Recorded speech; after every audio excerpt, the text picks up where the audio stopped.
the risk of extinction, I think, is small where we are right now. It may be a risk that comes down the line, but I think there are other risks, with some of these technologies currently.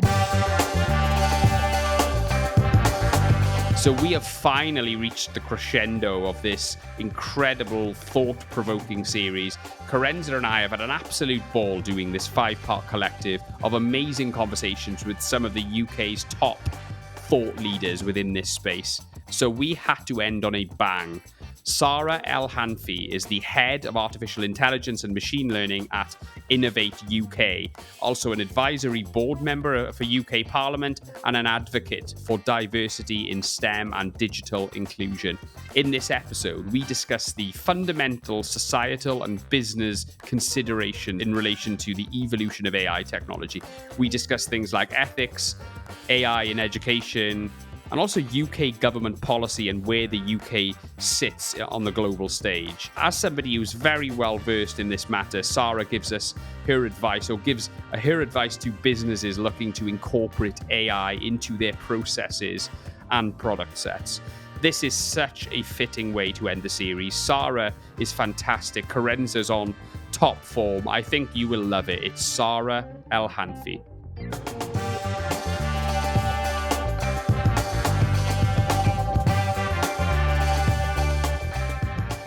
Sara, thank you so much for coming on. Kerensa and I have been so excited about this. Oh, thank you for having me. It's so nice to meet you, Sara, at long last. It's great to be here. Really looking forward to it. Absolutely. So much to talk about, so much to unpack. You have got the honour of being the final guest in the AI series. The grand finale. Yeah, the grand finale. Oh, no pressure. Let's save the best for last, eh? But thank you so much for doing this. We've got, like I said, we've got so many things we want to talk about, but we always start with this big question. What are you most excited about in relation to the evolution of AI technology? Oh, and that is a really good question. There's so much to be excited about. I think at the minute, there's a lot of the talk about the risk and the safety of AI, rightly so. But I think my background sort of is a non-linear path into tech, I guess. I've always had kind of equal interest in the arts as much as tech. So I think for me, the things that really excite me are more around the applications of the technologies and the amazing things that we're already seeing in health and the applications towards things like climate change. And so it's those kind of applications which I find really exciting. However, the generative AI space is very difficult not to find that fascinating, because I think even people like myself who I think are quite close to the technology, I think have been a little bit surprised at just the kind of the speed of the step change that we've seen over the last few months. And do you think that's because of computing processing power, or do you think it's because people are beginning to get more bold and creative with the potential of what you can actually do with the technology? I mean, I think a lot of it is underpinned by the compute power that we've got nowadays. I mean, that's obviously led to this kind of current wave of AI.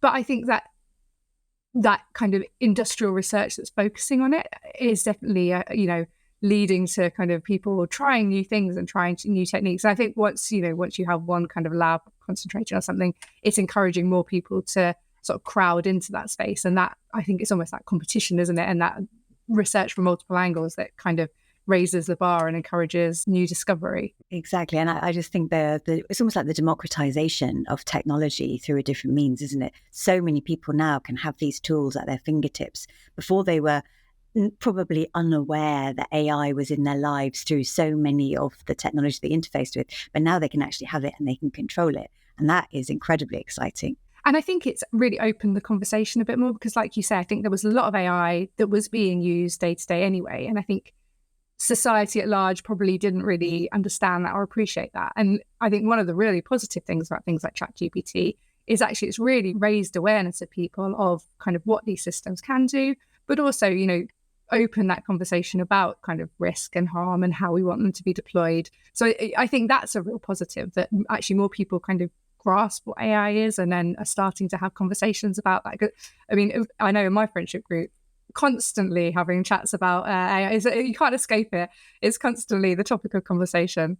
Yeah, for sure. I mean, Kerensa and I were talking before that we kind of had a bit of a feeling in our gut when we first saw ChatGPT that, wow, this is incredible. It's going to be amazing. And I kind of remember that feeling. I remember where I was when I first saw it and interacted with it, because it just felt like AI had finally come to the masses. It finally sort of, the hype was real. Did you have a similar thoughts when you first saw the technology?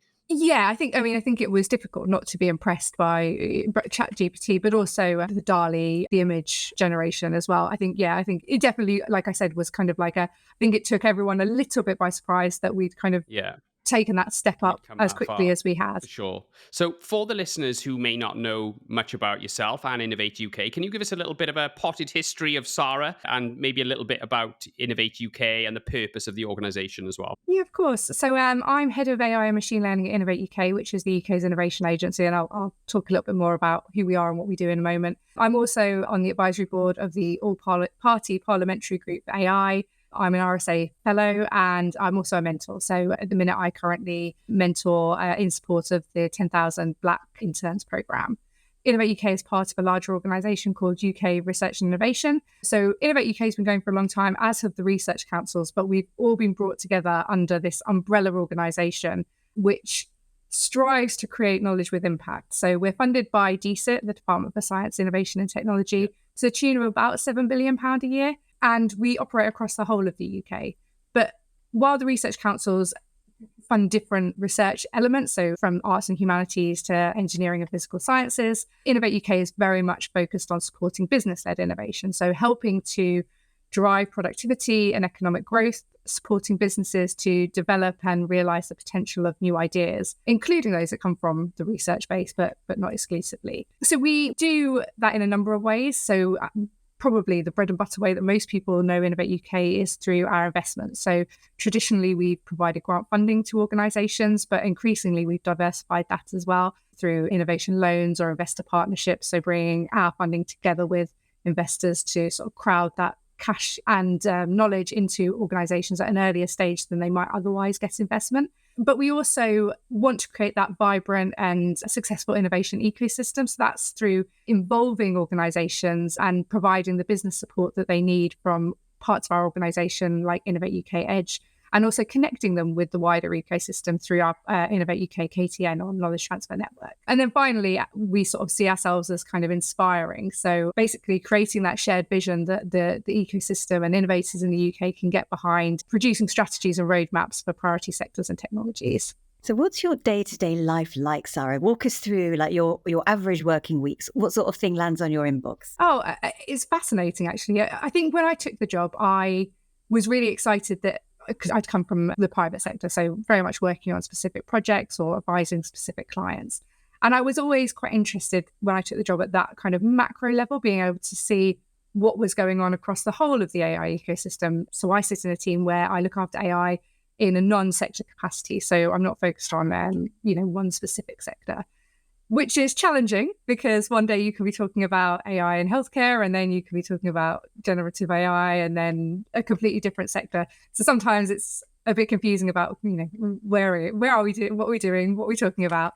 But I think that's what keeps it interesting and keeps it exciting. So if we're running competitions, there can be a lot of the kind of the day-to-day admin. So doing the business cases, getting the competitions through our sort of audit trail systems, dealing with project change requests for live projects that we have that we've given funding to, through to working with government departments on policy. So attending roundtables, reviewing documents, and also going out and meeting the community. So a lot of what we do is actually speaking to businesses and understanding what their needs are so that we can, when we have those conversations with policymakers, we can be helping to inform.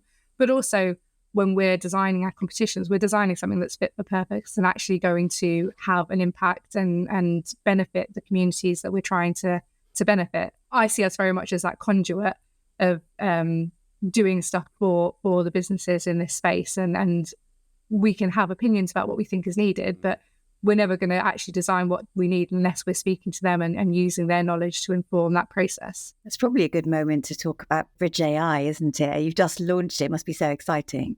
Very exciting. It's been a long time in the works. So to actually get there, it's been great. I think because Innovate UK has always been focused on funding innovation, and that kind of, I guess, identifying, supporting and accelerating AI innovation in the UK.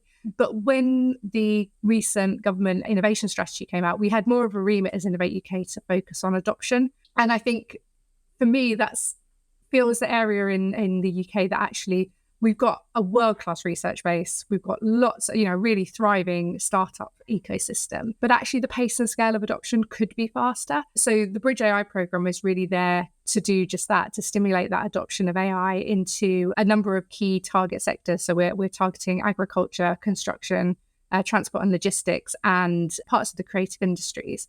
And we've got £100 million to both support the creation of end-user driven products and services, but also, because it's an adoption and diffusion program, to really focus on building sector capability. So upskilling and reskilling people, bringing cohorts of adopters and developers together. So to try and address some of those sort of information asymmetries that might exist between different parties, and really kind of address it as quite a holistic, not a one size, there's no one size fits all when it comes to adoption and diffusion. So yeah, it's a really exciting time for us to be launching the program. And we've got a website that we've just launched, bridgeai.net, which is, has a lot of information about either what's already live and also some of the interventions that are going to come on down the line. So if any of our listeners are in those sectors, how do they progress potentially working with you and benefiting from the program? So I think the first thing is really to go to the bridgeai.net portal and sign up for more information, because that means you'll be kept in touch with as competitions are going live or as different support mechanisms are coming online. You'll be kept informed of that. But you'll be able to kind of apply through the portal and actually get triaging. So if you're not, particularly as an adopter, I think if you're not sure what you need, or you see a lot of the interventions and it's a bit confusing, we will be kind of triaging and helping people to kind of navigate the different funding options and the different support options to identify what's right for them. But also there'll be a lot of content, so either disseminated from some of the activities. So, if we're identifying specific standards that need to be created, or there's obviously generative AI being a really hot topic, we'll be starting to talk about some of those topics as well. So people can get a really good overview, really good understanding of ethics as well, of everything that encompasses adopting AI, and be able to choose from whether that's they just need to consume a little bit of content, or actually they need proper business support from one of the partners that we've got on the program. So it's a real spectrum depending on where you are in your journey. Yeah. So Sara, you said that adoption could be faster. What kind of thing is holding this back then? So from the research we did, I think there's a number of different factors. I think there's a big skills gap that we have in the UK. Well, I mean, not just the UK, to be honest, it's a global problem, but it's both technical skills. So I think some of the organisations that might adopt AI don't necessarily have the technical skills in-house, but also, I guess, other skills that sit more in that kind of commercial or leadership space. I think there's a lot of uncertainty about how you calculate the ROI of these solutions. And so unless you can really kind of justify why you're bringing that in, particularly if you have low margins, that's a huge risk for you to take. Then I think there's a lot, there's so much activity in the UK that actually then it can be quite hard to navigate where to go. So I think that was kind of what I was talking about the kind of silos of activity, because there's a lot going on in the skills space, but again, that's quite difficult to navigate. So we're hoping to kind of, by bringing a program like this together, we can kind of collate all of that activity and help curate and signpost people to what's the most relevant thing for them at this time. I mean, other barriers, I think the ethics is a big concern for businesses, because, no one wants to do the wrong thing, but it's very difficult for businesses to know how to necessarily navigate that risk. So I think certainly some of the training pieces that we have there and some of the tooling that we're looking to develop will help address some of that challenge. And then, I mean, perhaps more for developers, but I think the cost, there's certainly cost barriers around developing these tools, because it's not just a standard digital technology. AI technology has a longer development pipeline. So therefore, the cost barriers can be bigger for those developers. It's funny, we were talking recently about new jobs that would be created as a result of AI, mass AI adoption and innovation around AI. And one of the roles, I'm pretty sure it was on one of the podcasts we did, Kerensa, was an AI ethicist or an ethics advisor, an ethics consultant within a corporate organization around AI and language models and things like that. Because we need to be careful of things like bias and just basically slanting outcomes towards unfavorable results. How big is the ethics conversation in your world, Sarah? Are you talking about that all the time? Certainly. So I think UK research and innovation, although as an organisation that's only existed since 2008, because the research councils and Innovate UK have been going for longer, we've been investing in sort of, I guess, the responsible AI banner, which ultimately includes ethics, for a long time, and are continuing to do that. And I think, so there's research, I think, that is needed in certain areas. So, how you actually have trustworthy autonomous systems. But I think also there's that kind of practical advice for businesses of, frameworks that can be iterated through. So there's always going to be a trade-off with these sorts of things. Ethics is a very difficult, there's not going to be agreement from everyone in the world over what's the ethical way of deploying these technologies.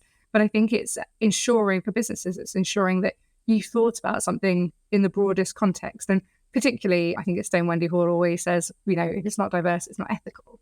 And, a lot of the teams that are developing these solutions, because we know we don't have huge numbers of women working in the AI or the tech space, a lot of the teams aren't hugely diverse. So you only know what you know. So I think it's anything that like frameworks and practical tools that can help people really think outside of that box and look at problems from a different angle, to just know that you've kind of iterated through a series of questions that helps you think about it in a slightly broader way. And ultimately, for me, it's also then about being transparent about what you've done and how you've done it.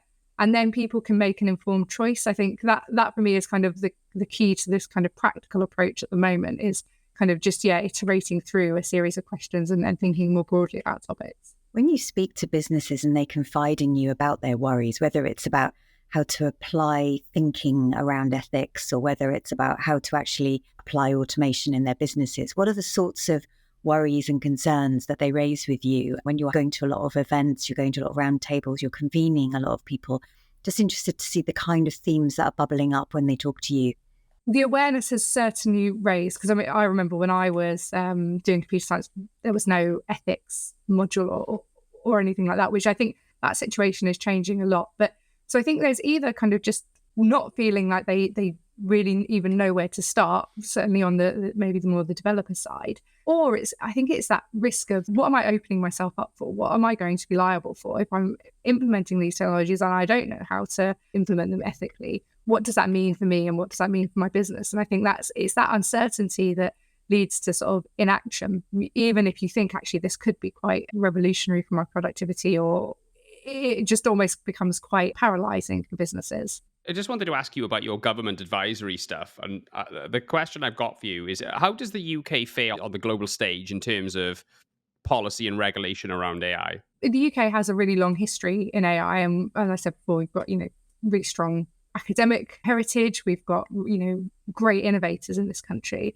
And I think for a number of years, the government has been making AI a priority, and I think that's only increasing. So I joined Innovate UK back in 2017, probably at the start of this current wave of interest and investment. So the Paul Pesenti report had just been published.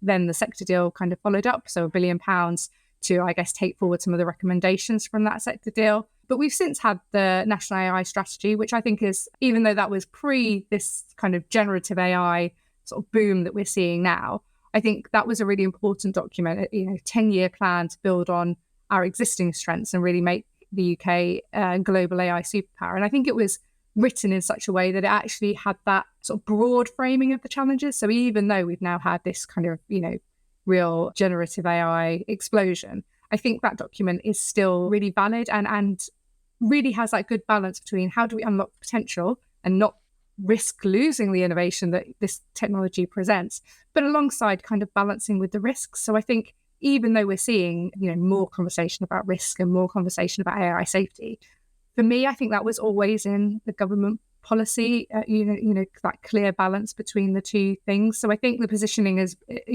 we're positioning ourselves very strongly. There's lots of big investments coming. So obviously there's Bridge AI, 100 million, but there's other, Research Council funding, the 100 million pound for the task force. So I think actually, not only are we seeing the government say they're supporting AI, we're actually seeing the money, I guess, to kind of back that up and position the UK strongly. So if I was to be a cynic then, in relation to AI, the evolution of AI technology. And you must have heard this one, about people's concerns around AI replacing human workers and causing chaos, with people being laid off left, right, and center. And we could be in a position where robots are taking over an enormous amount of the workforce. And that's obviously going to create societal unrest, potential problems across every sector. Well, what do you say to that, Sarah? What's your position on this point? Any kind of transformative technology or things like the Industrial Revolution, I mean, there could be roles that are replaced. I think for the majority of people, it's probably more likely to be tasks within their roles rather than like entire jobs, although, they may. But I think on the flip side, there are going to be plenty of new jobs that get created. So we already talked about the AI ethicist, prompt engineers. This time last year, I don't think anyone was employed as a prompt engineer, and now we've got prompt engineers. I looked at a course the other day to become a qualified prompt engineer. It takes 18 months, by the way. Wow. Yeah.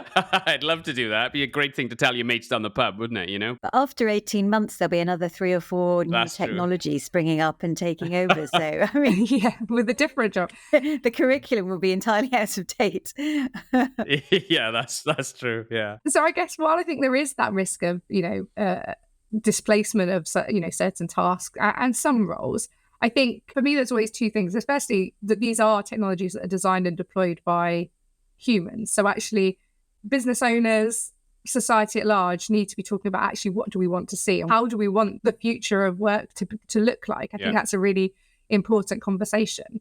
But also, I think it's really crucial that we have a culture of support so that people can access training, they can access retraining opportunities so that they can take advantage of the roles that get created. That for me is kind of one of the really important facets of Bridge AI, is the fact that we've got that kind of upskilling and retraining element. So, people can, they can understand what skills support is available across the whole ecosystem. But also, we've got some leadership components. We've got some access to training through some of our strategic delivery partners, the Alan Turing Institute, the Hartree Centre, Digital Catapult. So actually, when these tools do get adopted, they can be absorbed by the organisations because people understand them, they can work alongside them. So that for me is kind of, I think we need much more focus on education. And a lot of that, the onus of that probably falls to employers to actually help people transition into the new roles that get created once these technologies have been adopted. But if we can stick with the theme of education for a minute and teleport you back, Sarah, aged 8 at school, just talk us through you being that kind of bright, curious 8-year-old and what led you ultimately to become a data scientist and into the world of AI. Like, how did you plot your course and what happened? It's just be very interesting, I think, for our listeners just to understand what inspired a little girl to end up moving into this incredible world of technology. I mean, I'd love to say it was planned, but I don't think, in all honesty, I can say it was a planned path. I've always enjoyed all my subjects at school, and I've always had lots of interests. I guess I'm kind of quite a generalist. I just like learning, and I like learning new things, and I like meeting new people. So I think when I was young, I wanted to be everything. I wanted to be a vet at one point, which made sense, performer.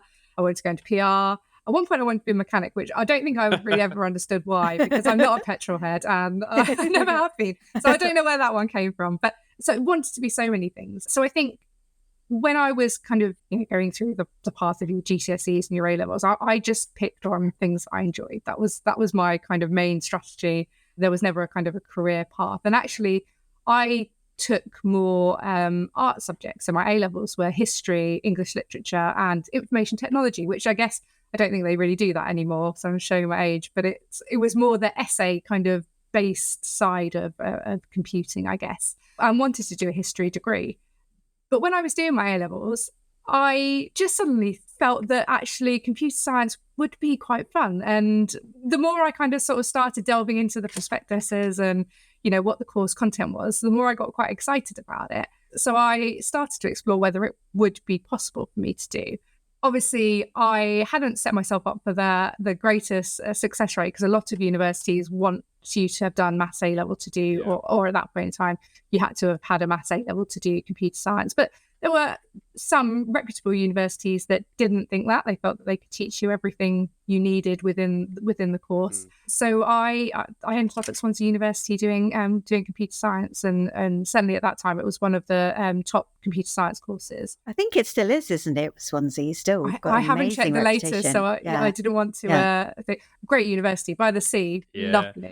I must have bumped into you in JCs or Divas, Sarah. See, Sarah knows what I'm talking about. If you ever went to any gigs at JCs or Divas, then it was probably me. We must have covered. It's not the biggest university in the world, is it? Although it's a lot bigger than it was when we were there. But just for context, we established in the sort of preamble that we were in university in Swansea at the same time. And nearly, Sarah, you nearly did history, so you might even have been in the same class as me. But you missed out, eh? I mean, I think it just goes to show that I think it's a relevant point for AI nowadays, because actually now we're in a point where, particularly with AI technologies, there's a real focus and emphasis on that kind of multidisciplinary and interdisciplinary. And actually, you know, the government's funded a lot of conversion courses and masters for people that are coming from different disciplines. So I guess I hope my story can be slightly inspirational to people who think they would like to get into AI and they maybe haven't followed a traditional career path, that actually you don't need to necessarily, and there are ways to still get involved. And actually, we don't need everyone to be data scientists. We actually also need people from different disciplines who can bring, you know, other skills to the table. I think it's beyond a lot of the other digital areas. It is really an area that I think really values and needs that kind of, you know, philosophy and arts, and there's lots of areas that can add value to the AI conversation. You're one of the few people I've ever met who is arts and tech, which my background is similarly squiggly. I'm arts and tech, and it's so nice and rare to meet someone else who kind of has a foot in both camps very, very squarely. So I do think, and you will find this, I'm sure, when you meet people, that they find it, first of all, quite confusing, and then actually quite inspiring when they realize it's possible to come from all kinds of different disciplines and still be able to flourish in this world, and kind of being able to have the opportunity to work in innovation and AI. I don't think there's a more exciting moment in time that this is actually really burgeoning as a growth.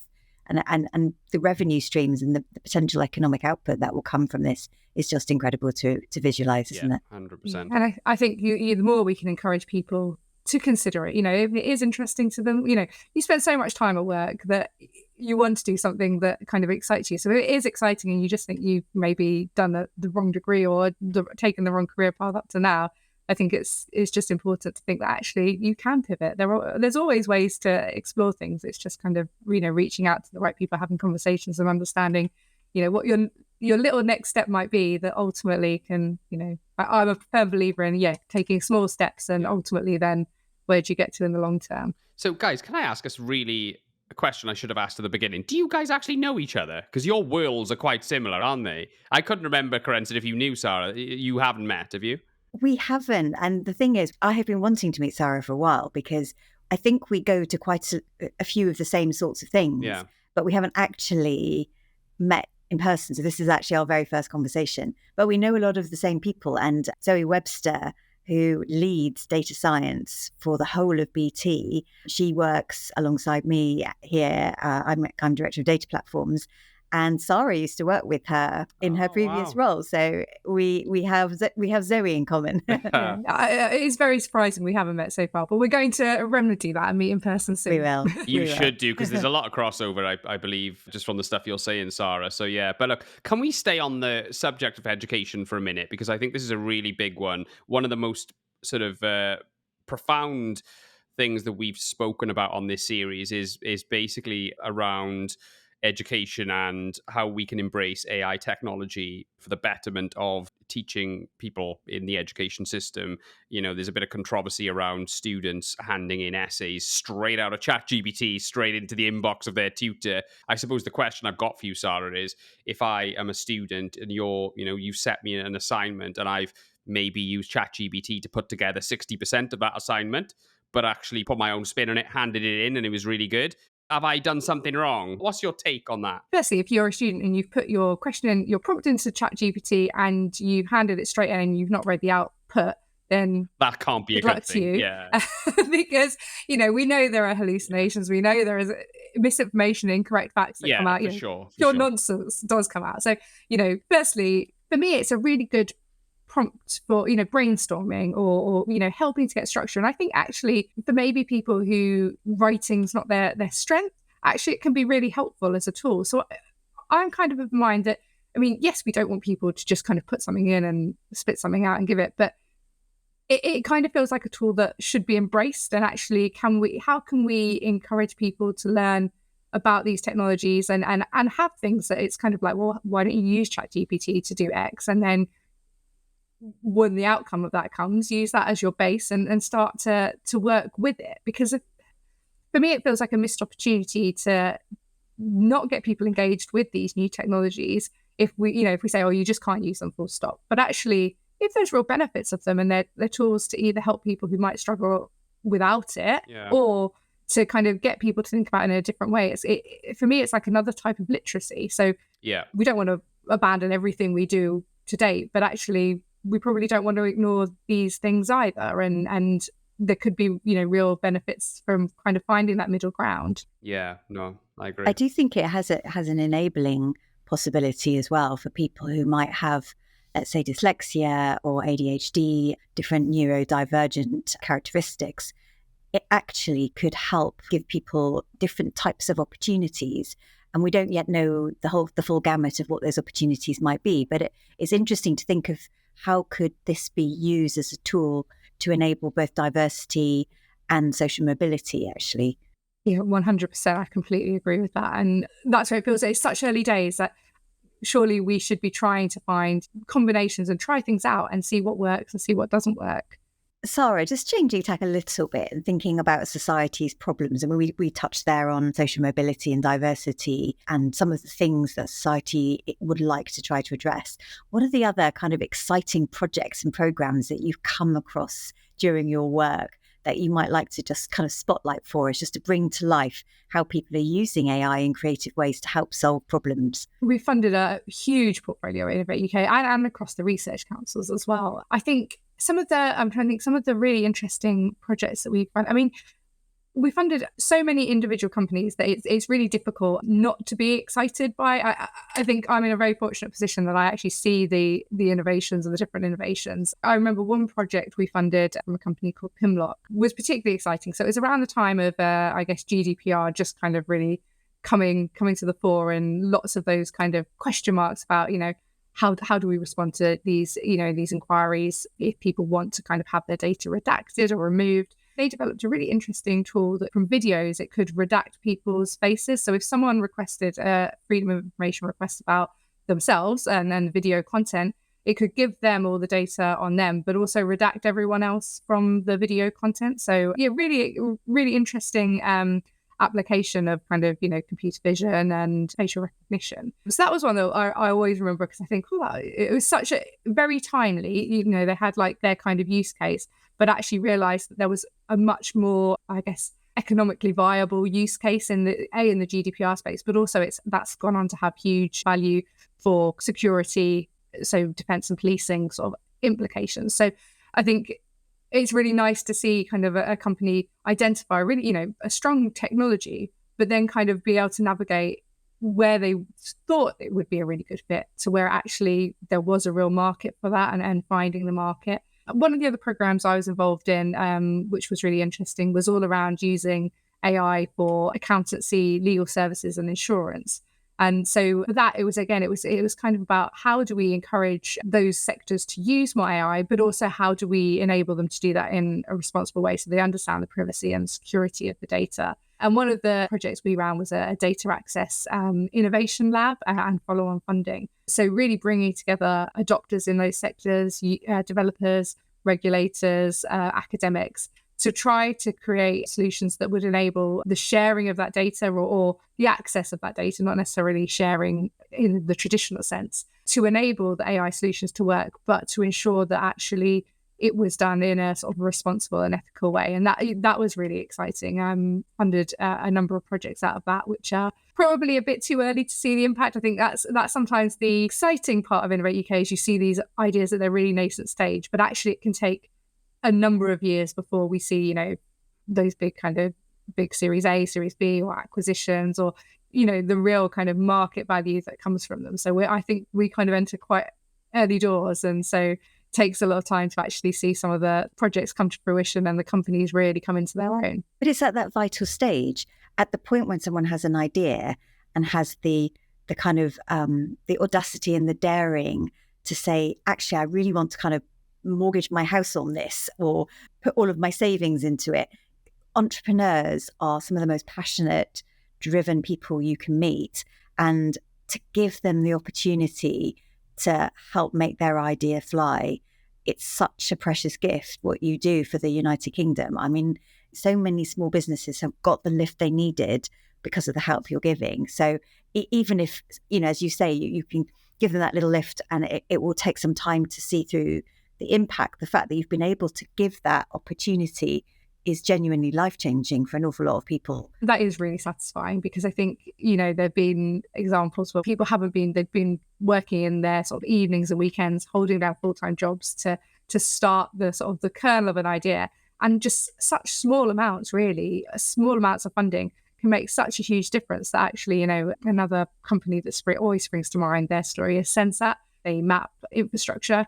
So they use AI to kind of determine the best infrastructure configurations and map regions. It was 2 people started out in like bedrooms doing that, but I think it was an innovation voucher from Innovate UK. So really small amounts of funding enabled one of them to go full time on the company. And now, you know, they're doing fantastically well. And so that's really satisfying, because it feels like we have a very small role, because really it's the innovators and the ideas that they have that's the thing that makes them successful. But, you know, just that little amount of funding can do such a huge amount of people.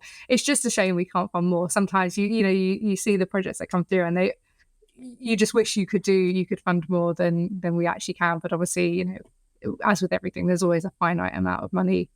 I think it's more than money, though. I think if you have the validation that someone believes in your idea, I mean, genuinely, the work I've done with small businesses, that can give as much weight, because it's like, there's that belief there, someone's validating it. It gives them that extra boost to really go for it. And I think that also really helps with when it comes to those investment conversations as well. A lot of the companies that we fund say that actually having the Innovate UK badge helps them when they get to those investor conversations, because they can say, well, actually, this government body gave us this money. They obviously thought it was a successful enough or innovative enough and had legs as an idea, so that actually then when they go to those investor conversations, I think you're right. I think probably some of it is it gives them the confidence that they probably present better and perform better, but also it kind of has that, I guess, sort of government associated seal of approval. Can I ask as well, what's your take on the extinction statement?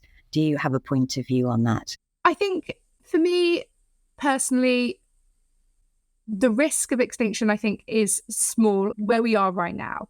It may be a risk that comes down the line, but I think there are other risks, you know, with some of these technologies currently. So we've already talked about things like bias. We've already talked about things like job displacement, privacy and data protection. So I think for me, it's about kind of proportionality of investment. So I think, you know, absolutely we can be looking into that, but we can also be looking into the kind of the risks that we have in the here and now. And so I guess it's kind of actually, how do you proportionally invest into those risks and make sure we're investing? I mean, UKRI, as I said before, we've got a long history of investing into responsible AI. And so I think, you know, it's kind of about having a balanced portfolio. But I think the same is true for like the sort of the next generation of AI technologies as well, because generative AI is the thing right now. And I think that's really important that we're investing in that. It's important for the UK's position in kind of a global context. But I think we should also not be sort of blinded, like putting the blinkers on and blindsiding ourselves to other exciting developments that may come in a completely different part of the AI landscape. Because in 20 years, generative AI might not be the thing that has been the kind of the real revolutionary change for AI. So there might be other technologies that emerge. So for me, I think it's really about kind of having kind of balance across a portfolio. So we're investing in research in lots of different areas of innovation and new technologies, but also in terms of risk. So we're kind of covering all bases, but doing it proportionally and making sure that we're kind of not focusing so much on the future that we miss the risks that we're currently facing. I wanted to ask you about UK government. What are UK government most concerned about in relation to AI innovation and in the widespread adoption of AI? What are they most sort of vigilant of? Is there anything that comes up that, that is particularly concerning, or is it all just positive? No, I mean, I think that the government have that real balance between unlocking the potential, but also managing the safety risk. I think that came out very clearly in the AI strategy. And I think it's coming out really clearly now. So it's really timely we're talking today when I think probably at the same time as Sunak's talking to Joe Biden about the AI summit that's just been announced that the UK is going to hold all around AI safety in the autumn, I believe.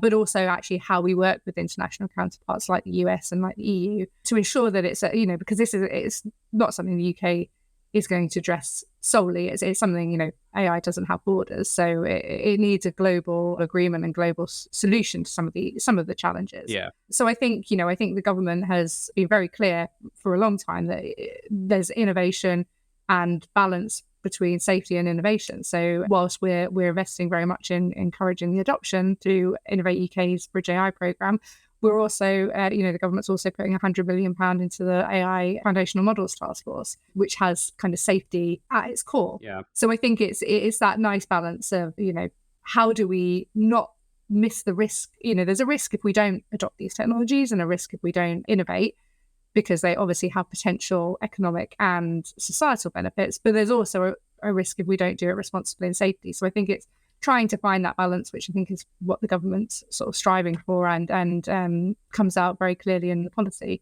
So what's your favourite AI tool then, Sara? What productivity bombshell can you drop for us right now? This amazing Chrome extension or AI tool. Is there any other technologies that have blown you away in the last couple of months?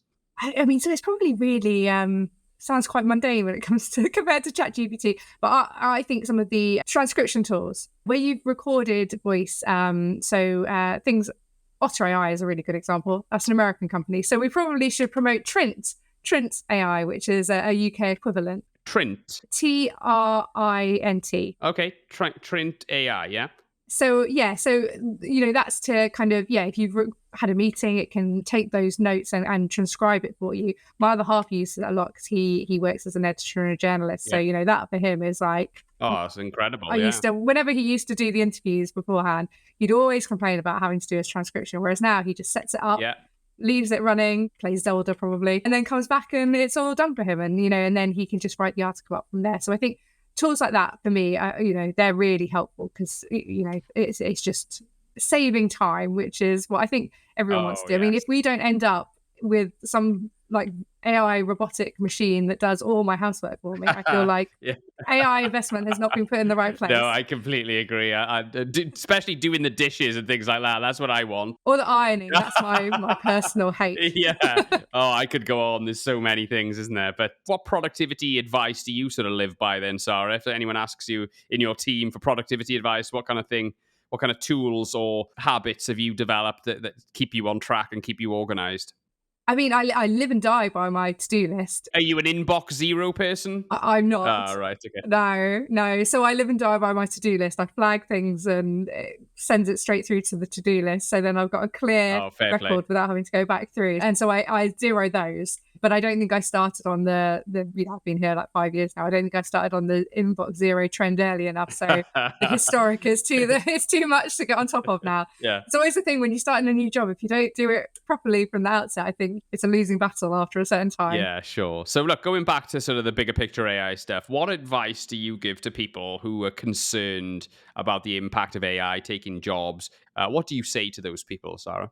I think it goes back to the kind of the education and training, and that particularly employers really need to be investing in skills within their organisation, and we have to move to that culture of lifelong learning. But I also think that, there's definitely a role for kind of more societal understanding of AI, because I think it's not just something. If we want more diversity in AI, we need more people to understand what AI can do, the opportunities, the limitations, the challenges. Sure. And to be more excited about it and to actually want to get involved in the conversation and want to get involved in the development or the deployment of the tools. So I think it feels like when I first started in this sort of area, it wasn't everywhere, whereas now it is everywhere. If you want to learn about AI, there's Netflix documentaries on relevant topics, there's podcasts everywhere, it's on the news all the time. So it's actually just kind of, I guess, digesting some of that and asking questions. Yeah, sure. So look, let's end on this one then. We ask every guest this question. 21-year-old Sara, you would have been a third-year computer science graduate at the Klein Hall campus in Swansea or something, Swansea University. What advice would you give to that person? I think for me, it would be to trust myself more, my choices, but also, I guess, my abilities. I think it's taken a long time. But as I've got older, I've sort of started to recognise, I guess, the value of individual perspectives in the workplace and, having that confidence to show up more authentically. When I was, first out of university, I felt that I needed to try and mould myself to fit perceptions of what you think the corporate workplace should be or what leadership should be. Yeah. And actually, it's the individual perspective that makes it brings the value to teams, and having diverse teams, I think, is where the benefit comes from. So it's not a key to happiness, and it's not a key to being an asset. So yeah, that for me would be kind of, just trust yourself, trust your choices, show up as you are. And that's the value that you have to bring to the world. Brilliant. Oh, that's fantastic advice, Sara. And I've really enjoyed chatting with you. Kerensa and I have done 5 of these episodes now as part of our AI series, and this has been absolutely brilliant. So thank you so much for coming on the Tech Leaders podcast. Lovely to meet you. Thank you for having me. It's been really fun. So I've really enjoyed it.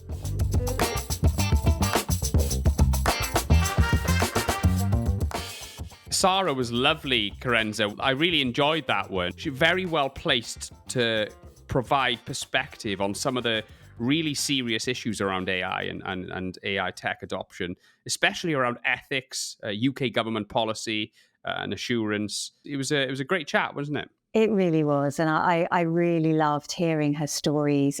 Particularly, she's just so dedicated to hearing about all the different projects that need help and the investment. Her passion for seeing how AI can help do good in society was really, really refreshing and inspiring, particularly given the backdrop of the extinction statement and a lot going on at the moment. It's just really, really, really great to get her take. But yeah, that was really interesting to get perspective on. I think one of the things that stood out for me was some of the stuff she was saying around how big the AI sector is in the UK.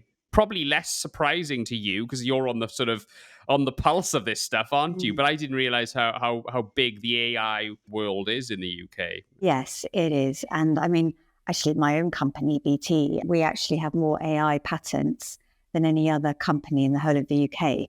So really, we are really driving on the innovation side. And I think the explosion, as she was explaining, the explosion in both across the fields of generative AI and conversational AI is really interesting and opening up new markets and new opportunities for people. Yeah, for sure. And do you know what I was thinking, actually, Kerensa, was I'd love to be a fly on the wall in one of those all-party parliamentary group meetings, just to see what kind of, or hear what kind of thing they talk about. The beauty of all-party parliamentary groups, there's over 600 of them that cover a variety of different special interests.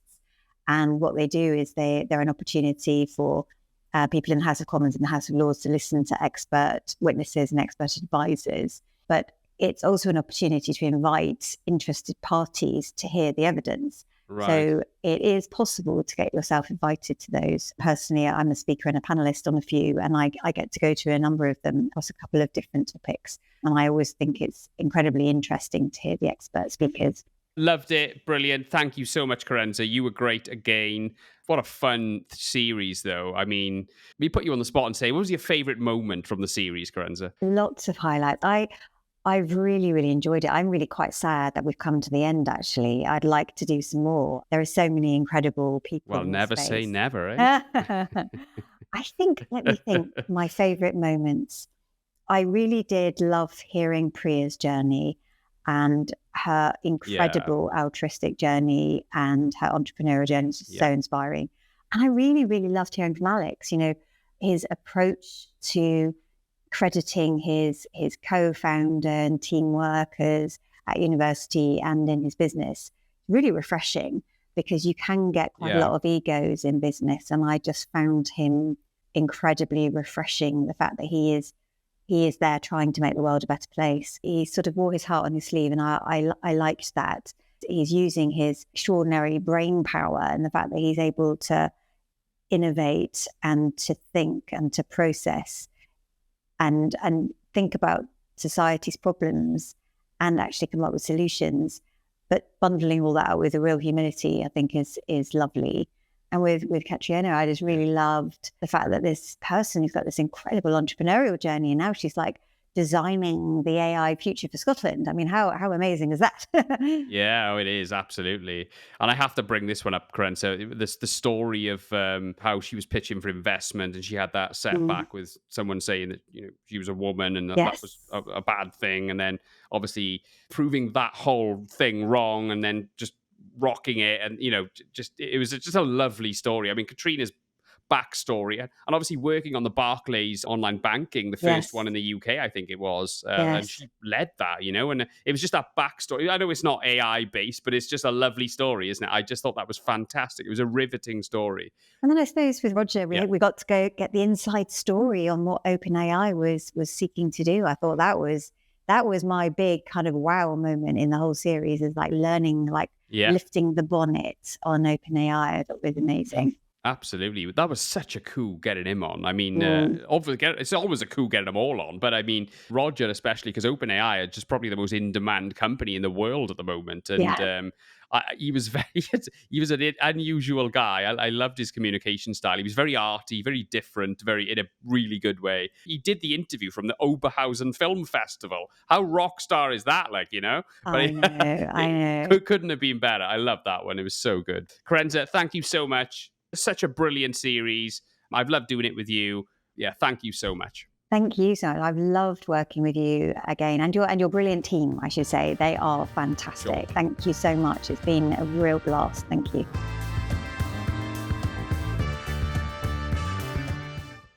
As you quite possibly have heard me mentioning in the past, we record the mass majority of our episodes at an amazing studio facility here in Cardiff at Tramshed Tech.